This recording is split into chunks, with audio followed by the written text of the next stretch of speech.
Cigarettes were more deeply ingrained in American culture than almost anything. Oh my God. A smoking lobby was untouchable. Doctors smoke Camels than any other cigarette. Winston tastes mighty good. Nicotine is not addictive, yes.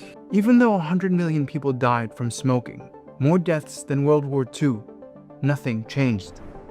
Until it did, and the most profitable product in the history of the world collapsed. The smoking lobby's decline was not inevitable. It took over 100 years, and in the process, it revealed the blueprint of how power can break over time. And right now, we're watching that blueprint play out again.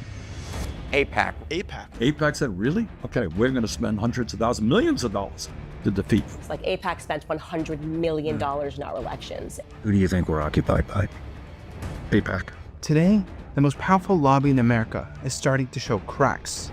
I'll never take a single penny from corporate PACs or AIPACs. Not now, not ever. AIPAC has spent over $19 million in Illinois' Democratic primary. This is a corruption of our elections. Save democracy. I'm not going to stop fighting because AIPAC came for me.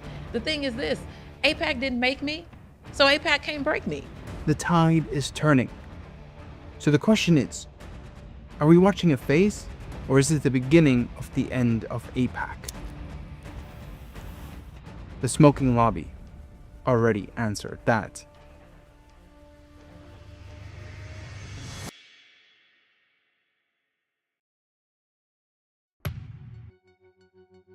Here is a message about the cigarette controversy from the Tobacco Institute. Did you know that after years of research, there is no scientific proof that cigarette smoking causes human disease? Before AIPAC, there was a lobby even more powerful. The message about smoking and health from the Tobacco Institute. Cigarettes were everywhere. On billboards, in movies, even in children's cartoons. Well, it's been 2 hours. How do you feel? I don't know. I kind of want a cigarette. That's a good start. They became a symbol of manhood for young men, freedom and independence for women, and for everyone else, a form of social pressure. Make your pleasure law. They are the most advertised product in history, with over hundreds of billions spent since 1920. Their popularity was engineered consent on a massive scale never seen before. We would get debutantes to light torches of freedom in the Easter parade to protest man's inhumanity to women by the taboo against smoking. Within 6 weeks, smoking became an accepted pattern for women throughout the United States. At their peak, Americans consumed more than 4,000 cigarettes per person per year, over half a pack a day. Opposition to cigarettes existed from the very beginning, but it never made a dent. Even as scientific evidence emerged in the 1940s and 50s linking smoking to serious health risks, their popularity only grew. In 1964, the US Surgeon General said unequivocally, cigarettes cause cancer, yet nothing fundamentally changed. Why? Because of the smoking industry and its lobby, one of the most powerful forces in America at the time. The strategy to protect cigarettes played out on multiple fronts. First, they couldn't disapprove the science, so they changed the game and made it about doubt. They funded their own research, hired scientists, and worked to make the truth feel uncertain. Have they been proved to be safe, Mr. Coleman? I believe they have not been proved to be unsafe. My mommy says that cigarettes kill. Now, is your mommy a doctor? No. Well, she doesn't exactly sound like a credible expert now, does she? Second, tobacco money ran deep through the American economy, and that gave the lobby enormous leverage in Congress. With strong ties to tobacco state senators, advertising groups, and powerful industry allies, they blocked, delayed, or rewrote legislation meant to regulate them. Third, they went after anyone who threatened them. When whistleblower Jeffrey Wigand came forward, they responded with smear campaigns, legal threats, and attempts to destroy his credibility and silence him. But Dr. Wigand is paying a heavy price for his decision to testify. His family life has been shattered.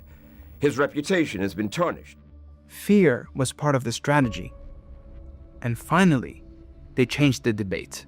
They reframed smoking from a health issue to a matter of personal freedom. Even if it carried risks, it was a choice, not something the government had the right to control. as you represent the tobacco industry, what really are your goals in order to allow people, if they want to smoke, to be able to smoke, correct? Freedom of choice. Freedom of choice. Basically, freedom of choice. They tapped into something deeper, the idea of American freedom. Personal agency became the foundation of their PR and legal defense. The lobby was coordinated, well-funded, and highly strategic, operating from corporate boardrooms across the country. But the opposition wasn't. Anti-smoking efforts were fragmented, under-resourced, and lacked a unified strategy. They couldn't mount an effective resistance, and they were also up against something deeper: culture. Over the decades, smoking had become such a core part of the American cultural identity and its social fabric, and that's a battle they couldn't win just yet. So, what does this kind of power look like today? So if you want to know where my heart lies, look no further than what I have done to stand up for Israel. President after president toned the line. Complete control over Congress. Republicans who come to me and say, that's wrong what AIPAC is doing to you, let me talk to my AIPAC person. By the way, everybody but me has an AIPAC person. What does that mean, an AIPAC person? It's like your babysitter, your AIPAC babysitter. AIPAC reception. You get there and you wear this name badge, and I remember there's a QR code on it. And what we were supposed to do was go talk to donors, and then if they liked you, they scanned your QR code. Hundreds of millions spent on primaries and elections to unseat politicians who challenged their view. What makes AIPAC unique is that they're funded by billionaires.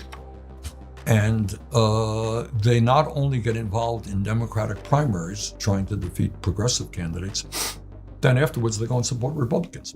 Critics attacked, smeared, and marginalized. Those that are interested in weaponizing anti-Semitism to shut down debate on whatever they might not agree on and vilify anybody that they might not want to have any kind of platform to have influence. And defining an unquestioned narrative on Israel and the US for the last 70 years. The U.S.-Israel relationship is special and strong because it is rooted in our shared values. Israel has deep roots throughout our nation, throughout the communities you call home. Israel has deep shared values with the United States when it comes to beliefs about human dignity, about freedom of worship, freedom of expression. Israel is the only country in that region of the world that shares our values, our democratic values. That is power. And just like the smoking lobby once did, AIPAC has been able to sell a product that kills without consequences. Until now. Lobbies with this kind of power aren't defeated with one big blow. It's a death by 1,000 cuts, and some cuts run deeper than others. And in this case, it was secondhand smoke. Up to the 1980s, the evidence against cigarettes had been stacking up, harder and harder to ignore. Stories of people's health deteriorating became more common, and the media began exposing the industry and its lobby. Each of these was a cut in its own right, but it wasn't enough because the American psyche of personal freedom was too strong. Anti-smoking activists needed a different strategy to challenge the lobby's power and its control of Congress, so they turned to narrative warfare. They redefined the conversation from smoking as a personal choice to something that affected everyone around you. Unfortunately, there is no magic solution to the insidious problem of secondhand smoke. The real solution rests with the individual. If smokers are allowed to pollute the air without restriction, others will continue to suffer the ill effects. The challenge today is to translate the right to breathe clean air into social action. The story that took hold was simple. The danger wasn't just what you did to yourself, it was what you exposed to others. Secondhand smoke turned a private habit into a public problem, and that caught on. Smoking didn't feel the same anymore. What was once normal started to feel intrusive. What was once acceptable started to feel irresponsible. The smoker wasn't just someone making a choice. They became someone imposing it on everyone else, and slowly, the culture turned. According to a soon-to-be-published EPA survey, tobacco smoke breathed by non-smokers is the most dangerous cancer-causing air pollutant. It may be responsible for between 500 and 5,000 deaths each year. Smoking was pushed out of offices, out of restaurants, out of airplanes, and out of public buildings. It was confined to corners, doorways, and designated zones. The experience of smoking itself changed, less social, less visible, less accepted. And with it, the image of the smoker changed too, from confident to inconsiderate, from independent to isolated. I wish I'd never seen a cigarette in my entire life. I truly do. I wish I'd never ever seen one. This struck at the core of the smoking lobby's power, the cigarette's place in American culture. For the first time in a century, the industry lost control of the narrative it had worked so hard to engineer. And once they lost the culture, the collapse had already begun. For decades, most Americans had no idea who AIPAC was, but they had already bought what it was selling: unconditional US support for Israel. Over the years, the lobby had its fair share of cuts, but nothing that truly challenged its hold. Until now.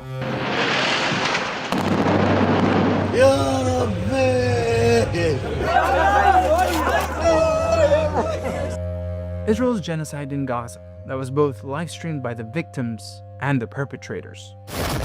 A genocide funded, armed and supported by the US at the behest of AIPAC and the Israel lobby. This week, the Biden administration notified Congress that it has approved 5 major arms sales to Israel, worth more than $20 billion.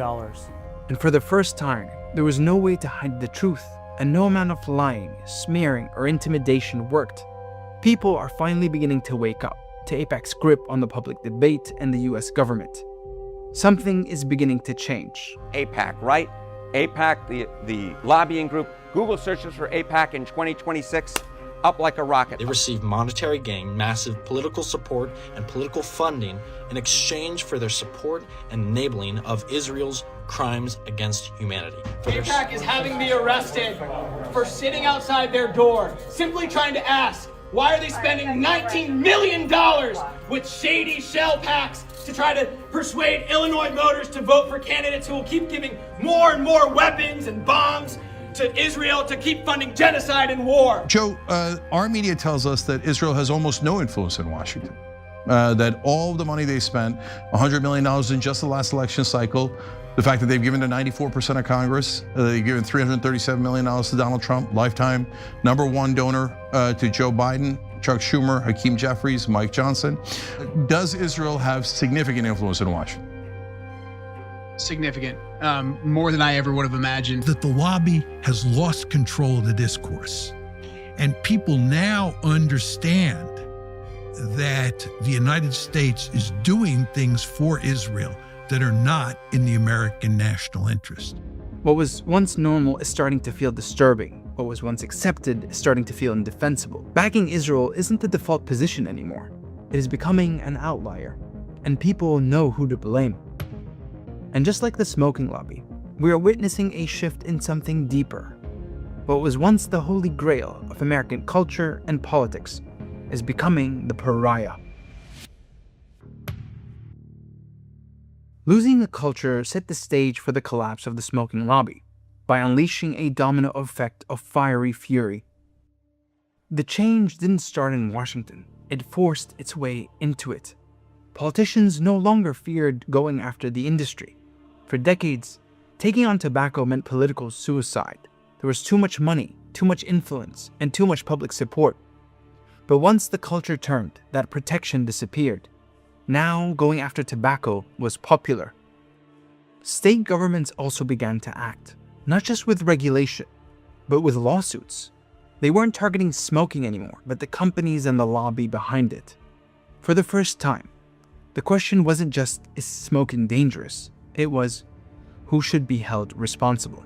And that question opened the floodgates. The United States alleges that for the past 45 years, the companies that manufacture and sell tobacco have waged an intentional, coordinated campaign of fraud and deceit.